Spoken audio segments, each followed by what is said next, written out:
Liquor కేసులో రాజ్ కసిరెడ్డికి ఉచ్చు బిగుసుకుంటుంది. Court అనుమతితో రాజ్ కసిరెడ్డిని సిఐడి అధికారులు కస్టడీలోకి తీసుకున్నారు.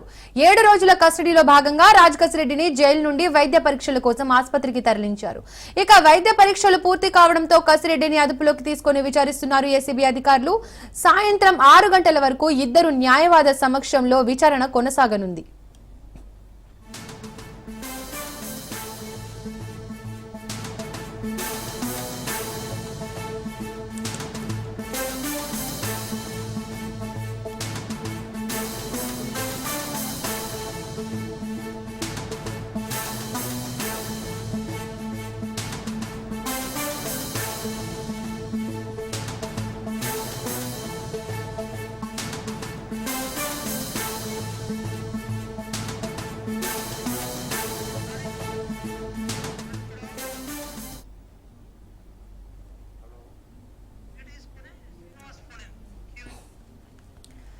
లిక్కర్ కేసులో రాజ్ కసిరెడ్డికి ఉచ్చు బిగుసుకుంటుంది. కోర్టు అనుమతితో రాజ్ కసిరెడ్డిని సిఐడి అధికారులు కస్టడీలోకి తీసుకున్నారు. ఇక ఇదే అంశానికి సంబంధించి పూర్తి అప్డేట్స్ మా కరెస్పాండెంట్ శ్రీనివాస్ ఫోన్ ద్వారా అందిస్తారు.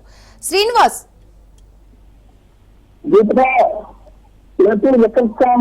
సంబంధించి సిఐడి అధికారులు మరింత దూకుడు పెంచారని కూడా చెప్పచ్చు. అయితే ఇప్పటికీ కేసులో ప్రధాన నిందితుడిగా ఆరోపణలు జరుగుతున్నటువంటి చెక్కులెడ్డి రాజశేఖర రెడ్డి పోలీసులు ఇప్పుడు గతంగానే అరెస్ట్ చేయడం జరిగింది. అట్లాగే అతని విచారణలో సరిగ్గా తమకు సహకరించలేదనే ప్రధాన కారణంతో ఏసీబీ కోర్టులో పిటిషన్ కూడా వేయడం జరిగింది. ఈ పిటిషన్ స్వీకరించినటువంటి డిసిషన్ న్యాయస్థానం ఇతనికి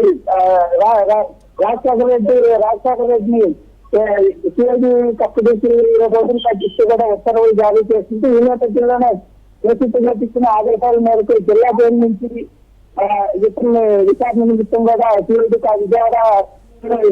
విజయవాడ కార్యాలయానికి సిట్ కార్యాలయానికి తరలించడం జరిగింది. సిట్ కార్యాలయంలో ప్రస్తుతం ఇతన్ని ఉదయం 8 గంటల నుంచి సాయంత్రం 6 గంటల వరకు కూడా ఇద్దరు న్యాయవాదుల సమక్షంలో విచారించాలని కూడా కోర్టు ఇచ్చినటువంటి ఆదేశాలకు అనుగుణంగా విచారించుకున్నారు. ప్రస్తుతం అయితే ఈ రోజు తొలి రోజు విచారణలో భాగంగా రాజశేఖర రెడ్డి విజయవాడ ప్రభుత్వ పరిస్థితి వైద్య పరీక్షల నిమిత్తం కూడా తరలించారు. వైద్య పరీక్షలు అయిపోయిన తర్వాత విజయవాడ పోలీస్ కమిషనర్ కార్యాలయంలో ఉన్నటువంటి సిట్ కార్యాలయానికి రాజశేఖర రెడ్డిని తరలించడం జరుగుతుంది. ఈ రోజు సాయంత్రం 6 గంటల వరకు కూడా ఇతన్ని పూర్తి స్థాయిలో తొలి రోజు విచారణ చేసే అవకాశం ఉంటుంది. అట్లాగే మిగిలిన 6 రోజులు కూడా ఎలాంటి అడ్డంకులు లేకుండా విచారణ చేపట్టేందుకు కూడా శిక్షాధికారులు ఇప్పటికే కొన్ని జాగ్రత్తలు తీసుకోవడం జరిగింది. ప్రస్తుతం అయితే విజయవాడ ప్రభుత్వ ఆసుపత్రికి తరలించినటువంటి అతన్ని దరఖాస్తులో శిక్షణ కార్యాలయానికి తరలించి విచారణ చేపడతారు. Right Srinivas, thank you.